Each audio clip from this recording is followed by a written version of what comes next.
बोलिए सदगुरु भगवान की जय, साचे दरबार की जय।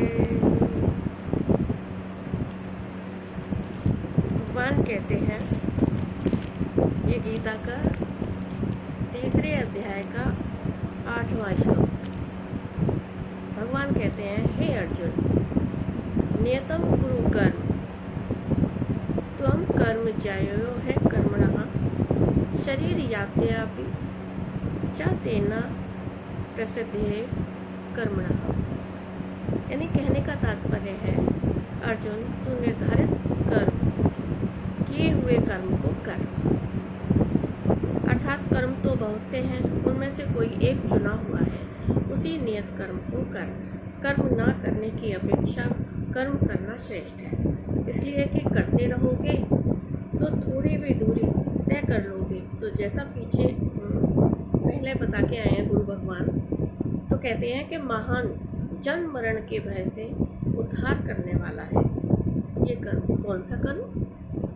परमात्मा के लिए किया गया जो भी कर्म है वो श्रेष्ठ कर्म कहलाता है। संसार के लिए तो करना ही करना है भाई। जब हम ये शरीर धारण करके आए हैं तो कर्म तो करना ही पड़ेगा, क्योंकि कर्म किए बिना रह भी नहीं सकते, तो जीवन निर्वाह कैसे होगा। तो इसलिए इस जीवन रूपी यात्रा को चलाने के लिए तो कर्म हर हाल में करना ही पड़ेगा। तो गुरु भगवान कहते हैं कि कौन सा कर्म, भगवान कहते हैं कौन सा कर्म करना है। नियत कर्म कुरु, कि नियत कर्म करो। तो कह रहे हैं कि कौन सा कर्म जो कि जन्म और मरण के भय से उद्धार करने वाला है, इसलिए श्रेष्ठ है। और कर्म ना करने से तेरी शरीर यात्रा भी सिद्ध नहीं होगी। शरीर यात्रा का अर्थ लोग कहते हैं शरीर निर्वाह। कैसे शरीर निर्वाह? क्या आप शरीर हैं? यह पुरुष जन्म जन्मांतर से, युग युगांतरों से शरीरों की यात्रा ही तो करता चला आ रहा है। जैसे वस्त्र जीर्ण हुआ तो दूसरा तीसरा धारण कर लिया, इसी प्रकार कीट पतंग से मानव तक, ब्रह्मा से लेकर यावन मात्र जगत परिवर्तनशील है। ऊपर नीचे योनियों में बराबर यह जीव शरीरों की ही तो यात्रा कर रहा है। कर्म कोई ऐसी वस्तु है जो इस यात्रा को सिद्ध कर देती है, पूर्ण कर देती है। तो कह रहे हैं कि यात्रा हमारी तभी पूर्ण होगी, कह रहे हैं जब गंतव्य आ जाए। गंतव्य कौन सा?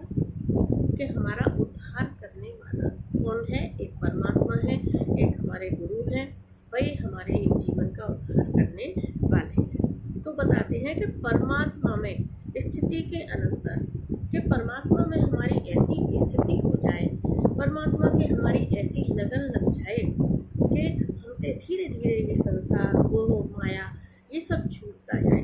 तो जैसे जैसे हम भगवान का चिंतन करेंगे, परमात्मा का चिंतन करेंगे, वैसे ही धीरे धीरे ये संसार यानी कि तोड़ मोड़ में माया